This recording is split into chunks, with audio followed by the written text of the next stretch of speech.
시청자 여러분 안녕하십니까? 박상규입니다. 튀르키예와 시리아 대지진 사망자가 8,000명에 육박하고 있습니다. 세계보건기구 WHO는 이번 지진 사망자가 2만 명을 넘을 것으로 보고 있고 유니세프, UN 아동기금은 어린이 사망자만 수천 명이라고 전하고 있습니다. 안타까운 소식입니다. 우리나라 구조대 118명 등 세계 65개국에서 파견된 구조대가 악천후와 강추위 속 현장에서 필사의 구조활동을 펼치고는 있지만 안타까운 골든타임은 시시각각 줄어들고 있다는 소식입니다. 북한이 인민군 창건일 75주년을 맞아 신무기 경연장 같은 대규모 열병식을 곧 치를 듯한 정황이 속속 포착되고 있습니다. 관련 소식 집중 분석해드리겠습니다. 생방송 정책인 이슈 오늘 순서 시작합니다. 먼저 이른바 아마겟돈 또는 생지옥으로까지 표현되고 있는 튀르키예 지진 현장 모습을 영상으로 준비했습니다.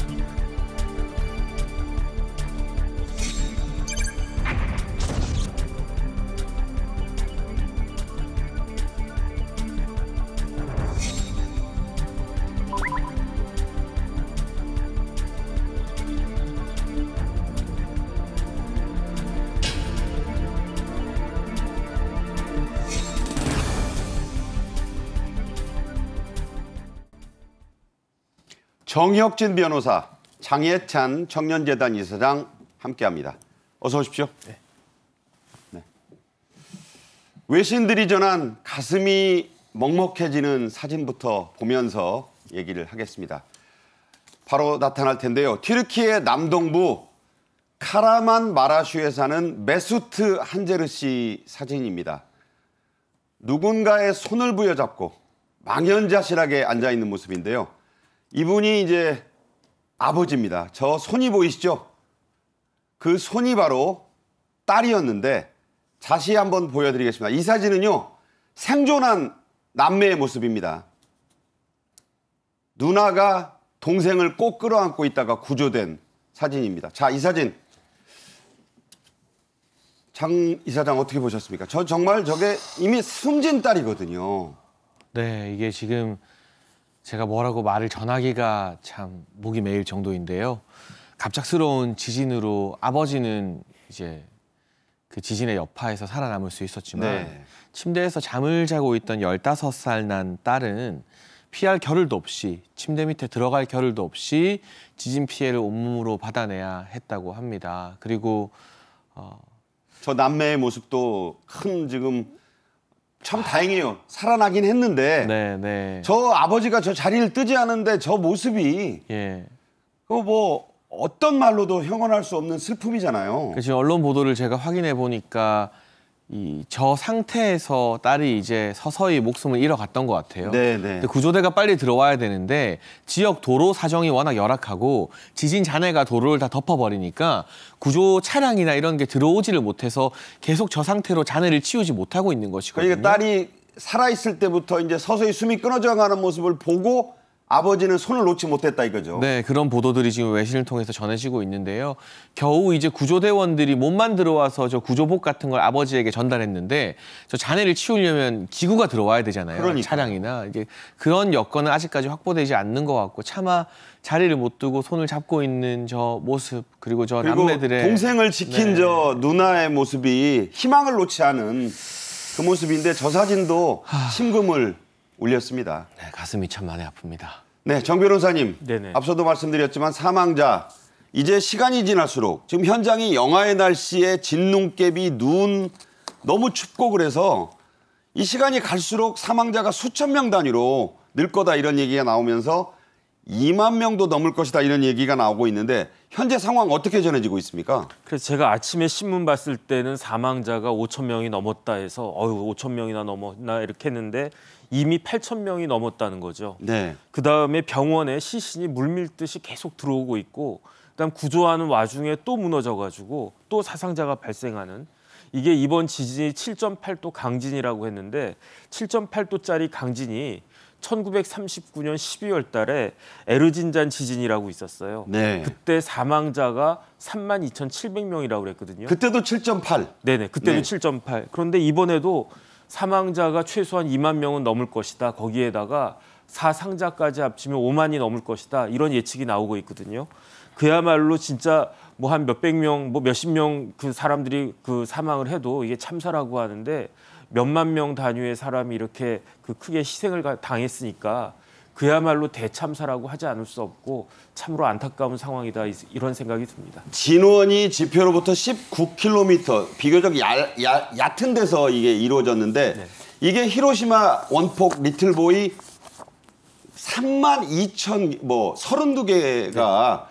동시에 폭발한 그야말로 상상이 안 되는 그런 위력이 이 힘이 가해진 거예요. 그래서 이제 그 강진도 강진이었는데 진원이 땅에서 그렇게 깊은 땅이 아니었고 그 다음에 그 주요 도시가 이제 가지안테트라고 그 도시가 진앙지로부터 불과 30km밖에 떨어져 있지 않은 거예요. 그러니까 서울시청으로 치면 수원 정도 거리밖에 떨어져 있지 않았고. 그렇네요. 그다음에 이제 단층 자체가 주향 이동 단층이라고 그래가지고 단층이 수직으로 움직였으면 그나마 좀 덜 그 충격이 가해지는데 수평으로 움직였기 때문에 건물들에 더 큰 충격이 그 가해져가지고 저도 동영상 여러 개 봤는데요. 뭐 한 10층, 20층짜리 그 건물이 그냥 맥없이 무너지는 그런 것들이 참 많았던 것 같습니다. 아라비아판, 유라시아판, 북아프리판, 아나톨리아판이라는 네. 게 겹쳐지는 네. 세계적으로 가장 취약한 지역에서 이 지진이 난 건데 이 지진이 남으로써 3.2m나 이 지표, 이 판이 움직였다고 하니까 네네. 어마어마한 위력이었던 것 같습니다. 그래서 단층이 그렇게 앵커님 말씀하신 것처럼 굉장히 4개 판이 부딪히는 불안정한 곳이었는데 지난 200년 동안 그럼에도 불구하고 큰 지진은 일어나지 않았대요. 그러니까 내진 설계하지 않고 그냥 벽돌로만 건물을 지었기 때문에 이번에 맥없이 무너져서 사상자가, 희생자가 굉장히 크게 난 것으로 그렇게 보도가 되고 있습니다. 그나마 이 터키는 좀 사정이 났고요. 반군이 장악하고 있는 시리아 북부 지역에서의 피해는 그야말로 내진 설계가 전무하다는 얘기가 나오고 있어서 지금 엄청난 피해가 났을 것으로 보도가 미치지 못하는 곳의 피해까지 있습니다. 자, 그야말로 이 대참사, 윤석열 대통령은 에르도안 튀르키예 대통령에게 애도의 뜻을 전하는 전문을 즉각 보냈고요. 그 본인의 육성으로도 이 애도의 뜻을 전했습니다. 직접 들어보시죠. 1950년 우리가 공산 침략을 받았을 때 지체 없이 대규모 파병을 해서 우리의 자유를 지켜준 형제의 나라가 바로 이 튀르키예입니다. 형제 국가인 튀르키예가 겪는 이 고통과 어려움을 돕는 것은 너무나 당연한 일입니다. 각 부처는 이 재난을 돕고 지원하는 데 적극 협력하기 바라겠습니다. 네, 윤 대통령 얘기 들었지만 그야말로 즉각 6.25 때 우리나라에 와서 또 파병 규모는 어제도 말씀드린 것처럼 4번째였지만 가장 치열하고 또 장렬히 싸우다가 가장 많은 사망자를 냈던 그런 튀르키예 군이었습니다. 어제 우리나라 긴급구호대 118명이 수송기 편으로 현지에 갔는데 이것 자체도 역대 최대 규모라죠? 네, 이제까지 우리 긴급구호대가 해외 파견 나간 경우를 보면요. 2013년 필리핀 태풍 피해, 2015년 네팔에 또 강진이 일어났을 때, 그리고 2018년 라오스 댐 사고 등에 우리 긴급구호대가 파견이 나갔습니다. 물론 2013년 필리핀 태풍 때는요. 1차에서 4차에 걸쳐서 총 127명을 파견했지만 네네. 단일 파견 규모로는 이번에 튀르키예에 보낸 118명, 역대 최대 규모라고 할 수 있고요. 네. 1차로 또 $500만 인도적 이 지원도 지금 대통령의 결정으로 전격 시행된 바 있기 때문에 예. 조금이라도 고통을 겪는 또 튀르키예 국민들에게 힘이 되었으면 하는 바람입니다. 네, 어제 이제 출발 당시의 모습이 지금 보여지고 있는데 그야말로 즉각 파견이 됐어요. 우리 군의 수송기 KC-330이 현지에 갔는데 원래는 C-130 수송기가 가기로 했는데 이게 이제 변경된 이유가 있어요. 그 뭡니까? 네, KC-330 수송기 시그너스라는 약칭으로도 불리고 있는데요. 네네. 튀르키예까지 중간에 이제 멈추지 않고 한 번에 갈 수 있는 수송기입니다. 그렇기 때문에 조금이라도 빨리 파견해서 일손 도우라는 그런 이 당국의 의지가 반영되는 것 같고요. 이 KC-330 수송기는 공중 급유 역할도 담당하고 네. 또 최대 300명까지에 이르는 이 긴급 인원을 호송할 수 있고 그리고 물자 구호품 같은 경우도 좀 넉넉하게 실을 수 있습니다. 그러니까 우리가 긴급 구호대 파견을 보내면서 그분들만 가는 게 아니라 아까 제가 500만 달러 규모의 인도적 지원도 있다고 하지 않았습니까? 그러니까요. 구호품이라든가 여러 가지 물자도 수송해야 되는데 최대한 한 번에 많은 것을 빠르게 싣고 갈 수 있는 시그너스를 선택했다고 보시면 될 것 같습니다. 좀 넉넉하게 또 현장에서 어떤 도움을 줄지 모르니까 공중급유 기능도 하고 또 넉넉한 그런 용량을 가진 비행기를 바꿔서 보냈다 이런 말씀이 되겠네요. 네, 그리고 2021년도 이제 미라클 작전이라고 아프가니스탄에서 일어났던 일 많이들 기억하실 텐데요. 기억납니다. 그때도 이 아프가니스탄의 조력자들을 우리 국내로 이 수송해온 기종이 바로 KC-330 시그너스였기 때문에 그렇군요. 여러 해외 작전에서 중요한 역할을 수행했던 수송기가 이번에도 선택을 받았습니다. 그때 작전명 미라클 이게 기적 아닙니까? 네. 이번에도 저 지진 참사 현장에서 기적을 이루고 돌아오기를 기원을 해보겠습니다. 말 그대로 설상가상입니다. 눈과 겨울비, 진눈깨비, 그리고 영하의 날씨까지. 영하로 이 기온이 떨어지면 골든타임은 이제 72시간이 아니고 24시간으로 줄어든다는 그런 얘기도 전문가들이 하고 있어요. 응급대원들 그리고 민간인들까지 총동원되고 있지만 구조작업이 더딘 이유가 있다고 하죠? 일단은 이 지진이 새벽 4시 17분에 발생을 했어요. 그러니까 사람들이 그 대비를 할 수 있는 시간이 부족했고 자다가 막 잠옷바람으로 나왔다 그래요? 그러니까 이제 많은 사람들이 희생이 될 수밖에 없었는데 그러니까 구조를 해야 할 현장이 너무 많으니까 네. 어디부터 손을 대야 될지 모르겠다 이런 상황일 수밖에 없고 그다음에 그 건물 하나만 무너졌으면 이제 거기에 소방 인력이나 이런 그 가가지고 치우면 되는데 거리부터 온통 다 난장판일 때니까 객관적으로 굉장히 힘든 상황일 수밖에 없다 그런 생각이 들고요. 그다음에 지금 겨울 아니겠습니까? 그럼요. 그러니까 튀르키예도 겨울이기 때문에 현지 그 기온이 영하 6도, 영하 7도 이렇게 춥단 말이죠. 그렇죠. 그래서 처음에는 골든타임이 앵커가 말씀하신 대로 72시간. 한 3일 된다. 예, 3일이 된다고 그랬는데 아니다. 지금 현장을 갔다 보니까 3일은커녕 이제 24시간. 하루 지나면은 사상자들이 더 이상 그 견디지 못하고 그 사망에 이를 가능성이 많다. 그렇기 때문에 지금 상황은 한 사람의 힘 사판자로도 굉장히 아쉬운 그런 상황이 아닌가 그런 생각이 들고요. 네. 우리나라도 도울 수 있는 최대한의 그 도움을 줄 수 있어야 되겠다 이런 생각이 듭니다. 네. 세계 각국의 외신들 그야말로 가슴 아픈 눈물 없이는 볼 수 없는 그런 사연들을 지금 전하고 있는데 몇 가지 좀 소개를 좀 주시죠. 예, 제가 첫 번째 사진도 소개드리기 참 힘들었는데 그때 힘들어하셨어요. 보시는 시청자분들도 가슴 먹먹해지실 것 같습니다. 지금 나옵니다. 네, 부모님 이 70대 노모가 콘크리트 더미에 깔렸는데 가족들이 곁에서 발만 동동 구르는 사진과 사연도 소개가 되었고요. 지금 알몸에 신생아가 기적적으로 구조됐지만 산모가 그 어머니가 지진의 잔해 아래에서 저 아이를 낳고 바로 사망했다고 합니다. 또 이게 눈앞에서 아까 그 손잡고 있던 아버지 사진도 봤지만요. 누구는 가까스로 화를 면했는데 잔해에 깔린 가족들을 계속 지켜보면서 구조하지도 못하고 이러지도 저러지도 못하는 안타까운 사연들이 너무 많아서 하나하나가 다 전 세계인들의 눈시울을 좀 붉히게 만들고 있습니다. 그 엄마는 숨졌지만 그 아기는 이렇게 살아난 걸 보면 그 지진에 무너진 땅에서도 그 샘물이 솟아 흐르고 또 꽃은 핀다 이런 생각이 드는데 이런 사연들 우리 구조대원들이 좀 더 많이 기적을 이뤄냈으면 하는 그런 바람이 들어요.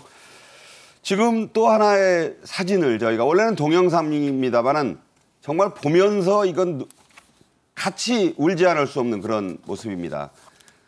튀르키예의 전설적인 골키퍼예요, 이분이. 지금은 감독인데 이제 말을 하다가 이게 서름이 복받쳐서 막 도와달라고 하면서 우는 건데 저분이 이제 그 뭐라고 말했냐면 여기서 사람들이 죽어가고 있다. 그런데 우리는 할 수 있는 게 없다. 이런 얘기거든요.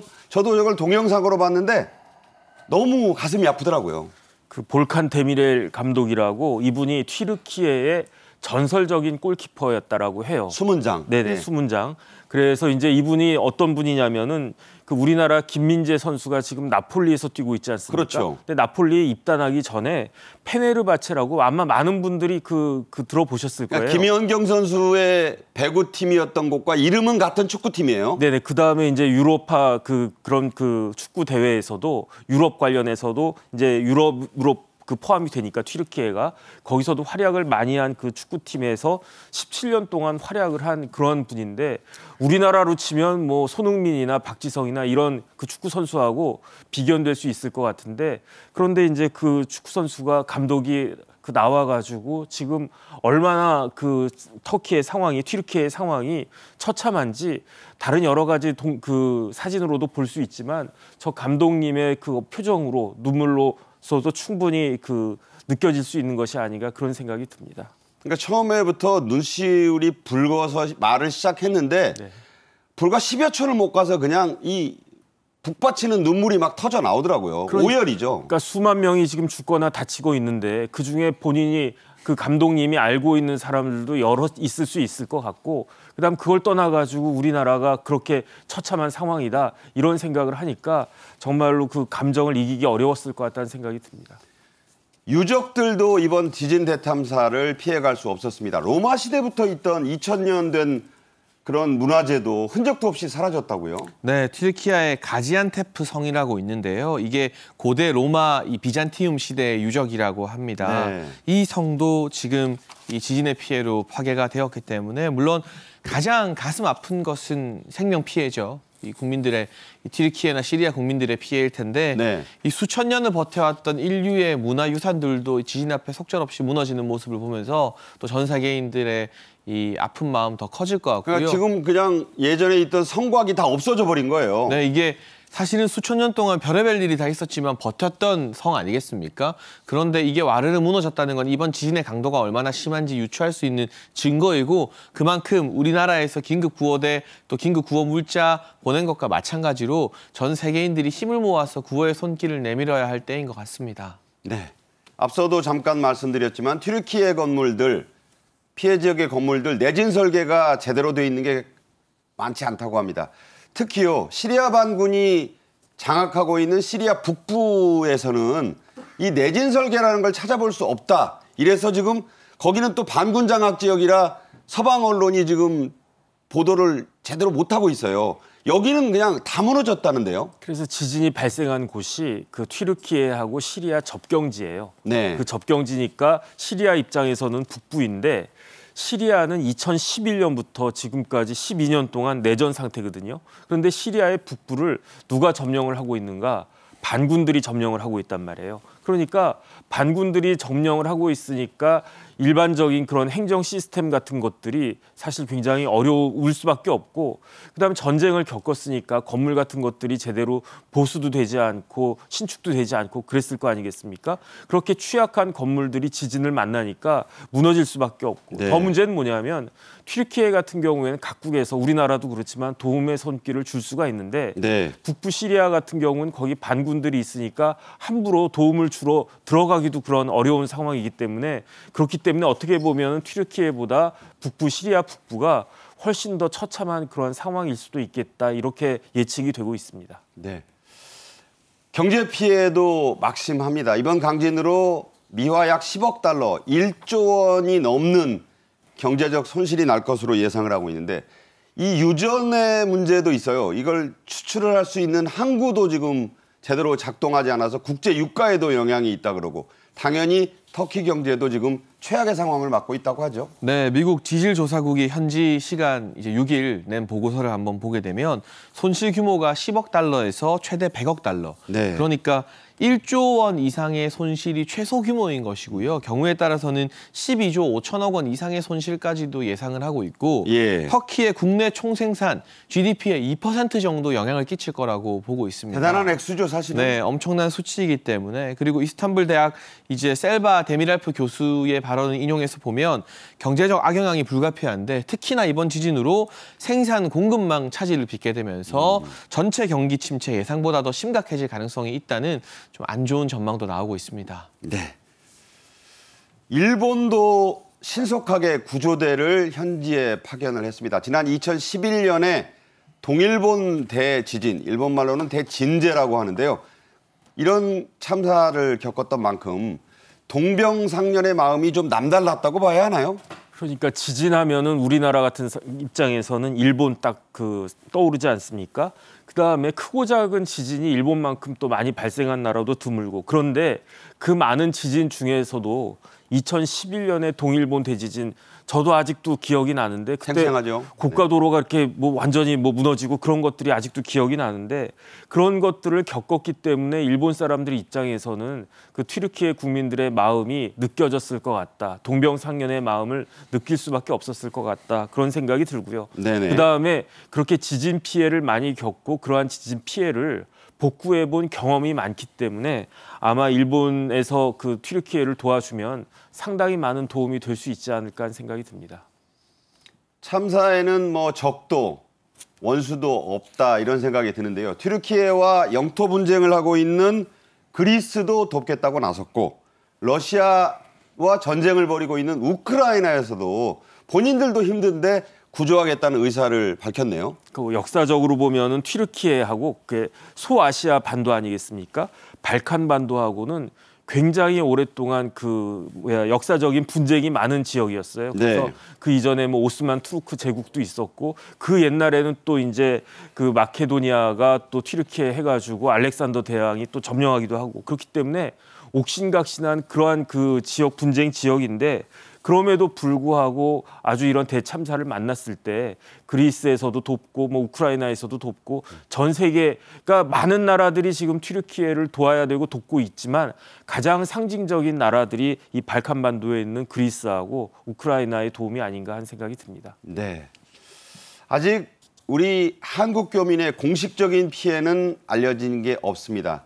현지를 여행하고 있던 한국인 대학생 한 명이 연락이 두절됐다 이런 보도가 나왔었는데 참으로 다행인 게 안전한 곳으로 이동 중이라고 하네요. 네, 2명의 한국인이 이 지진 인근 지역인 튀르키예 하타이주를 여행하다가 그중에 한 사람 연락이 되지 않는다라는 외교 당국의 발표가 있었습니다. 그러나 방금 전 확인된 바로는 현지인의 차량을 타고 안전한 곳으로 이동하고 있다라는 소식이 전해져서요. 네. 현재까지 접수된 한국인의 인명 피해는 없는 것으로 파악이 되고 있고요. 또 튀르키예에 국내 교민이 약 2,700여 분 정도 거주하고 계십니다. 그리고 지진이 발생한 지역에는 이 100여 명의 교민이 거주하고 있는데 네. 다행스럽게도 지진 중심지와는 조금 떨어진 아라나 지역에 대부분 거주하고 있어서 아직까지 우리 교민의 직접적인 피해 상황이 당국에 접수된 바는 없다. 지금 터키 당국, 튀르키예 당국의 안내에 따라 이 안전한 곳에 대피할 수 있도록 조치를 취하고 있다는 소식도 들려왔습니다. 네. 이런 일이 났을 때 우리나라 사람 없다고 다행이다 이런 표현 쓰는 건 참 저희가 신중해야 됩니다. 정말 인류적인 대참사 숙연해지는 그런 사고인데요. 규모 4.0 이상의 여진만 109번이 났다고 합니다. 그 이상으로 날 것 같고 전문가들은 이런 여진이 앞으로 몇 달간 계속될 것이라고 하는데 현재 가 있는 우리 구조대원들 또 거기에서 애쓰는 분들도 각별히 조심을 해야겠어요. 제 기억에 우리나라에서 진도 4.0 이상의 지진이 일어났던 기억이 없거든요. 4자를 본 적은 없죠. 네네. 그래서 2점 몇 지진만 나도 우리나라 지진 났다라고 다들 놀라고 그러는 나라인데 우리나라가 그런데 이번에는 본 지진은 7.8도지만 4.0 이상의 여진이 100번이 넘게 났다는 이야기거든요. 그러니까요. 그러니까 그 여진만 해도 사실 굉장히 그 파괴력이 여진도 우리나라에서 하면 역대급인 거죠. 그렇죠. 그러니까 지금 우리나라 이제 그 구조대원들 100여 명이 이제 가셔가지고 열심히 도움을 주시고 계신다라고 하는데 굉장히 이제 도움도 주시면서도 스스로 조심하셔야 될 것 같다는 그런 생각이 들고요. 가장 걱정은 뭐냐면은 지금 튀르케이 관련해가지고 판이 아나톨리아판, 아프리카판, 그다음에 아라비아판, 유라시아판이 있는데 4개 판이에요. 네네. 그 북아나톨리아판에 뭐가 있냐면 그 튀르케이의 그 가장 큰 그 도시가 이스탄불이거든요. 이스탄불이죠. 옛날로 치면 이제 콘스탄티노플이라고 하는 그런 도시인데 거기에 인구가 1,600만이 살고 있다고 해요. 그래서 만약에 여진이라도 그런 쪽에 또 나게 되면 아주 또 대참사가 또 일어날 수가 있으니까 그런 것들이 일어나지 않도록 조심하고 또 기도하고 그런 것이 필요하지 않을까 하는 생각이 듭니다. 말씀하신 대로 지진이 끝난 게 아닙니다. 사후 수습도 중요하고요. 앞으로가 더 중요하고 우리도 예외일 수 없다. 이런 점들 좀 각별히 유념하셨으면 좋겠습니다. 두 분 말씀 잘 들었습니다. 정혁진 변호사, 장해찬 청년재단 이사장이었습니다. 고맙습니다. 이어서 북한은 지금 코너입니다. 2월 8일 오늘은 북한의 소위 건군절입니다. 대규모 열병식을 진행할 것이라는 정황이 속속 포착되고 있는데요. 김정은 위원장은 그때 노동당 중앙군사위원회를 주재한 자리에서 전쟁을 언급하기도 했습니다. 오늘의 주제 먼저 영상으로 준비했습니다.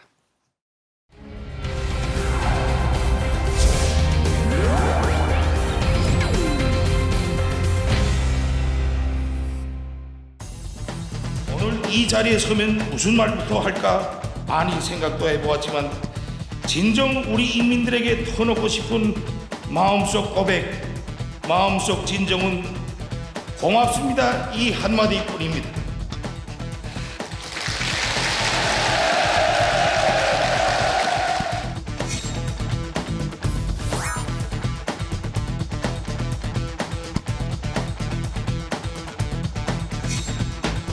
군수노동계급의 충성의 선물 600mm 초대형 방사포 증정식이 성대히 진행됐습니다.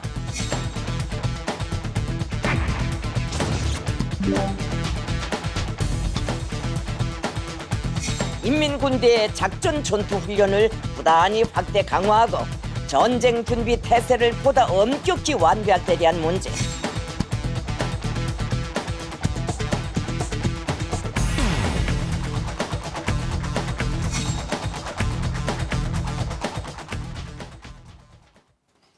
북한은 지금 오늘도 고영환 전 국가안보전략연구원 부원장 모셨습니다.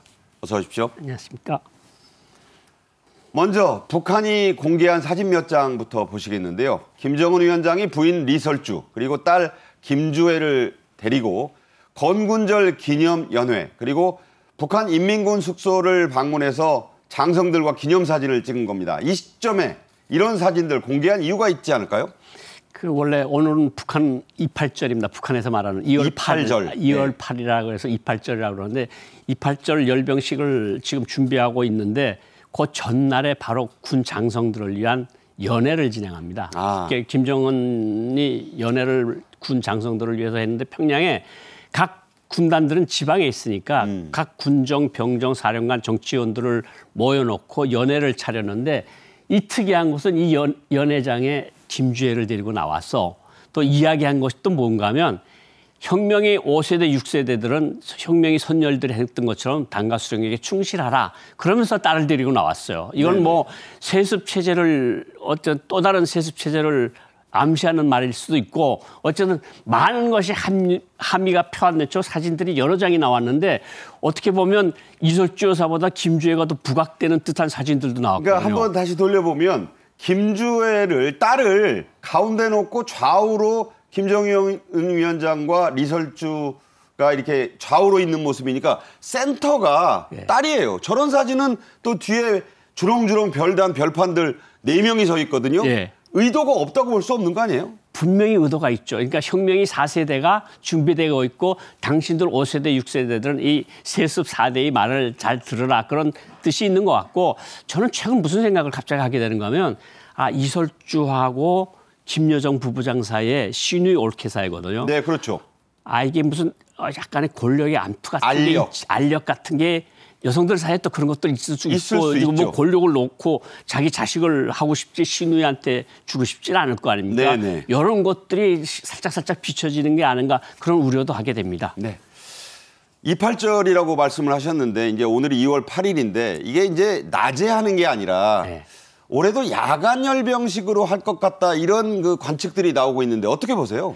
사실 이 열병식을 언제 하는지는 정보기관들은 다 알 겁니다. 왜냐하면 열병식 하기 전에 총관통훈련이라는 걸 합니다.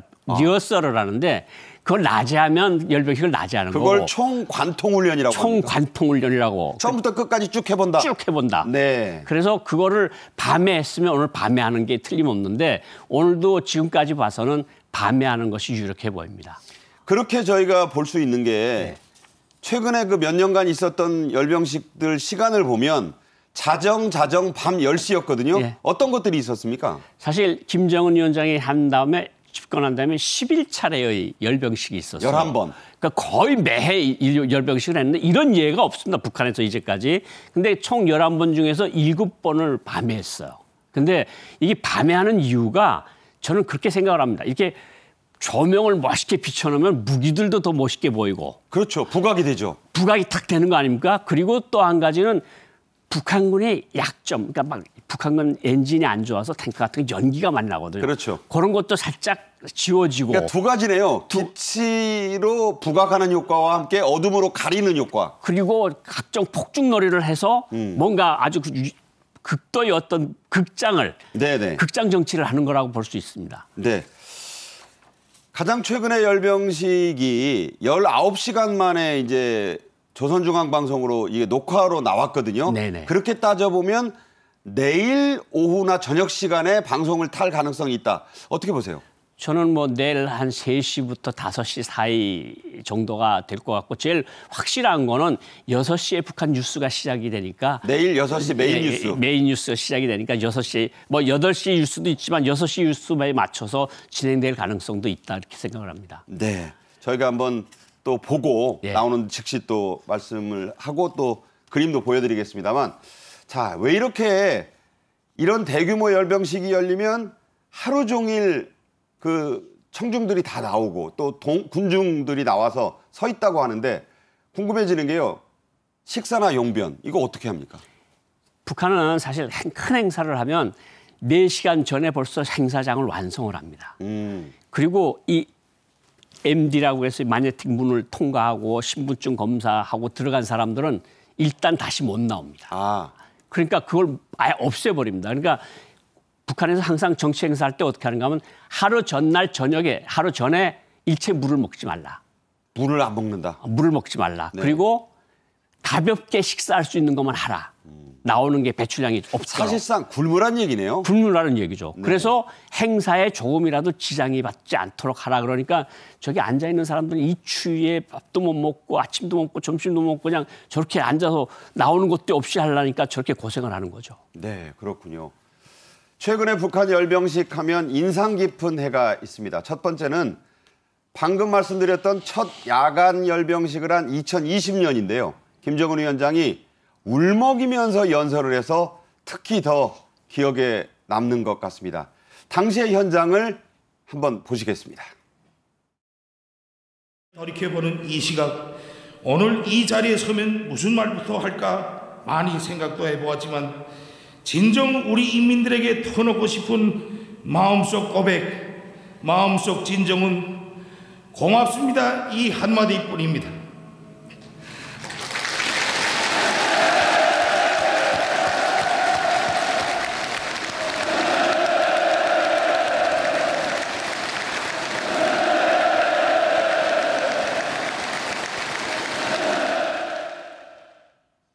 북한군 병사 눈에 막 눈물이 흘러내린 게 이제 비쳐 보이잖아요. 예.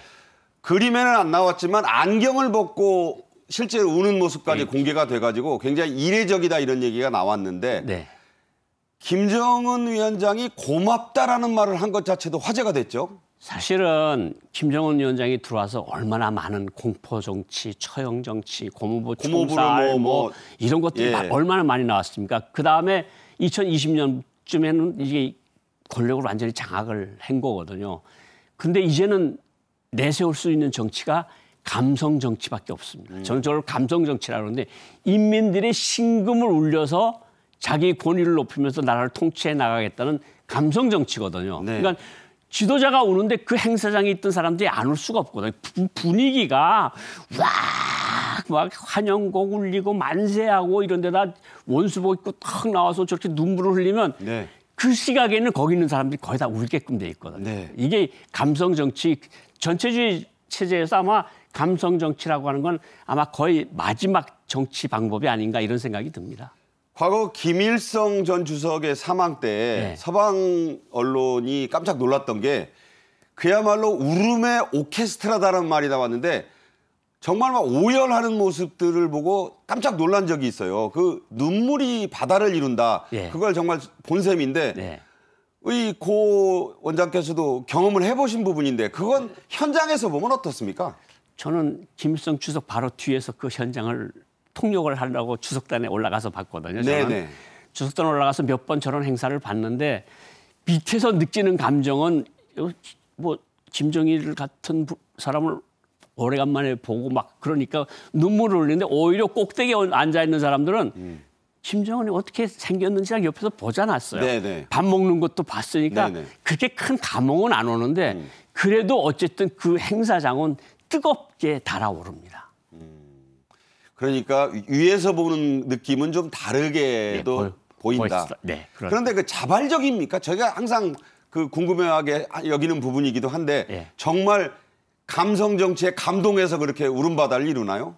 저 순간만은 저는 거의 가식적이 아니라고 봅니다. 네. 근데 저걸 끝나고 사람들이 헤어질 때 우리가 차를 따라가면서 들은 이야기들이 뭐냐면 주민들이 이런 행사를 했는데 뭐 우유나 빵 같은 거 좀 줘야 되는 거 아닌가? 집까지 언제 걸어가지? 네네. 그러니까 울 때 사람들 심정하고 저 사람들 떠나고 집까지 한 6km, 8km 걸어갈 때 마음은 완전히 다른 거죠. 걸어가야 되네요. 걸어가야 되죠. 네. 그 수많은 사람을 50만 명을 다 태워보낼 수는 없는 거 아닙니까? 그러니까 다 대호를 지어서 가는데 그 가는 건 너무 힘들거든요. 걸어서 집에 가는 것도 장관이겠습니다. 장관입니다. 네. 네.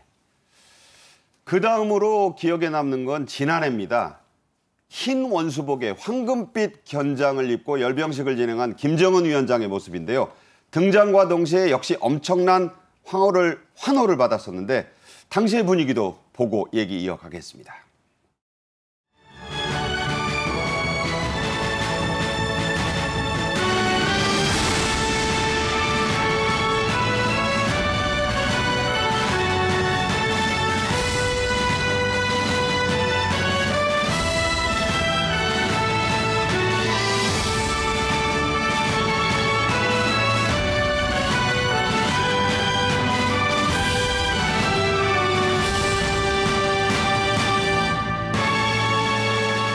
김정은 동지께서는 열광적인 환호에 손저어 답례하시며 백두산 혁명강군의 억센 뿌리가 내린 영광스러운 기념일을 성대한 열병식으로 경축하는 데 공헌한 전체 열병부대 장병들에게 전투적 격려를 보내시었습니다.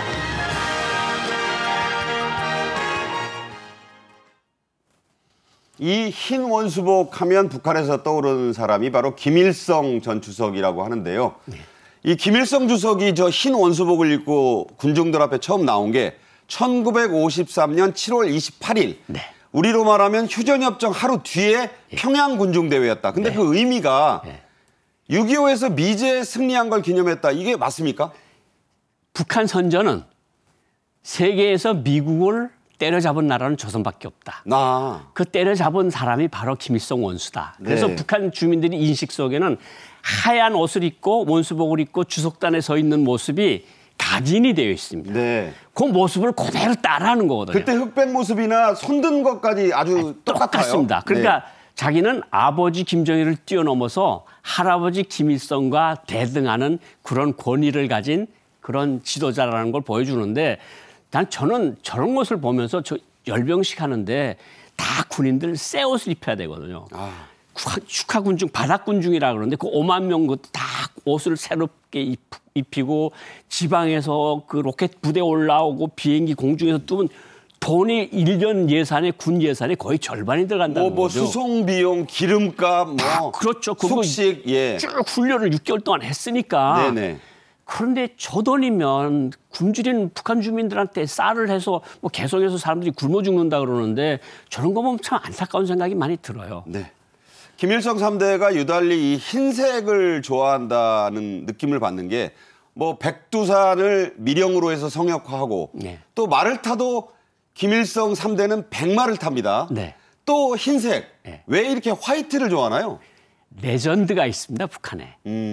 북한에 김일성 장군하면 북한 선전 당국이 만들어 놓은 표상이 뭐냐면 백두 밀령을 말 타고 달리면서 일제를 쳐부시는 김일성 장군. 만들어진 이미지 아닙니까? 만들어진 이미지죠. 예. 어디 빨치산이 족들이 눈에 잘 띄우는 하얀 말을 그러니까 띄고 말이 안 되는 거잖아요. 말이 안 되는 건데 북한 주민들이 머릿속에는 저렇게 되어 있으니까 그것을 그대로 따라서 김정일이도 흰말 탔고 백마를 탔고 김정은도 백마를 타는 거거든요. 이건 우리는 그냥 백두 혈통의 진짜 진정한 혈통이라는 걸 보여주려는 의도 같습니다. 네. 이제 열병식 얘기로 다시 돌아와서 얘기를 좀 해보겠는데요. 김정은 위원장이 오랜만에 공식석상에 얼굴을 비췄습니다. 지난 6일 군사위원회를 주재했는데 그 모습 보고 오시죠.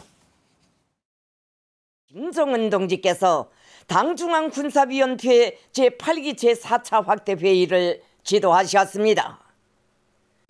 조성된 정세에 대처하여 인민군대의 작전 전투 훈련을 부단히 확대 강화하고 전쟁 준비 태세를 보다 엄격히 완비할 때 대한 문제, 현실 발전의 요구에 맞게 군대 내무 규정의 일부 조항들을 새롭게 개정하는 문제를 비롯하여 군사정치 사업에서 일대 전환을 가져오기 위한 일련의 실무적 과업들이 연구 토의되고 해당한 결정들이 채택됐습니다.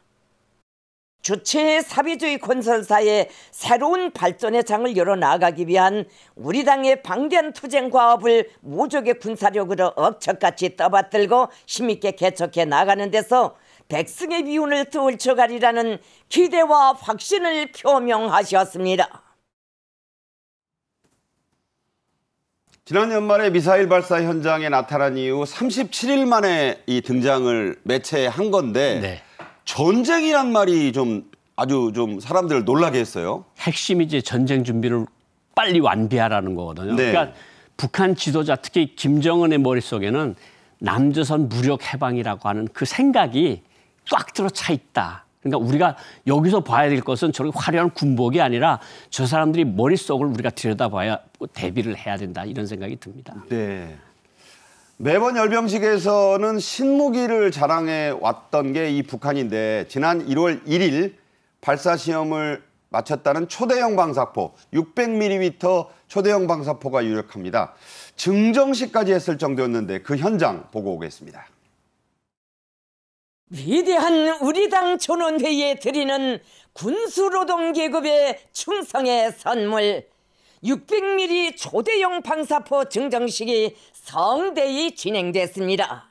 오늘 군수노동계급이 당과 혁명에 정정한 저 무장 장비는 군사기술적으로 볼 때 높은 지형 극복 능력과 기동성, 기습적인 다련발 정밀 공격 능력을 갖추었으며 남조선 전역을 사정권에 두고 전술 핵 탑재까지 가능한 것으로 하여 전망적으로 우리 무력의 핵심적인 공격형 무기로서 적들을 압도적으로 제압해야 할 자기의 전투적 사명을 수행하게 됩니다. 이게 쉽게 말하자면 다연장 로켓인데 네. 여기에 이렇게 김정은 위원장이 뭐 증정식까지 하고 소위 꽂혀 있는 이유가 뭡니까? 사실은 저기에 진행한 장소가 김정은 집무실 앞입니다. 바로 이제까지 네. 김씨 가문의 그 집무실 앞에 저렇게 무기를 넣은 적이 북한 역사에 없었습니다. 아직까지. 저도 처음 들어보네요. 네, 처음 보는 거고 그리고 또 전술핵이라고 암시하는 무기를 따로 떼내가지고 또 따로 진열해 놓고 그 옆에서 김정은이가 연설하거든요. 네. 그리고 남조선 전역을 사정권으로 하고 있고. 그 말을 또 강조하고. 그러니까 이것들은 분명히 전술핵을 탑재해가지고 유사시에 남조선을 전술핵으로 공격하는 그런 것이다 하는 것을 주민들한테 보여주고 세계에 보여주려는 뜻이 있는 거죠.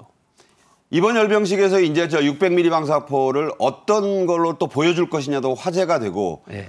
또 새로운 무기를 보여줄 거에 대해서 뭐 스텔스 얘기도 나오고 하는데 어떻게 예상하세요? 저는 뭐 600mm 저 방사포는 틀림없이 나오리라고 생각을 하고 네. 표현이 어떻게 나올지 모릅니다. 전술핵 무기를 탑재한 600mm 초대형 방사포 이렇게 네. 나올 가능성도 있고요. 그렇게 말할 수 있고. 그렇게 말할 수 있고 뭐 있든 없든지 간에 그 안에. 네. 그리고 두 번째는 지금 우크라이나 전쟁하면서 무인기를 많이 쓰잖아요. 드론. 예, 드론을. 얼마 전에 또 우리 놀라게 했잖아요. 예, 그런데 사실 전투기 만드는 것보다 드론 만드는 건 훨씬 쉽거든요. 네. 그 북한 능력으로도 만들 수 있고. 그러니까 북한이 자기네가 스텔스 무인기를 만들었다고 그러면서 그 무기를 끌고 나올 가능성도 있고 여러 신무기들 중에서 어떤 무기들이 나올지 뭐 좀 주의 깊게 살펴봐야 할 것 같습니다.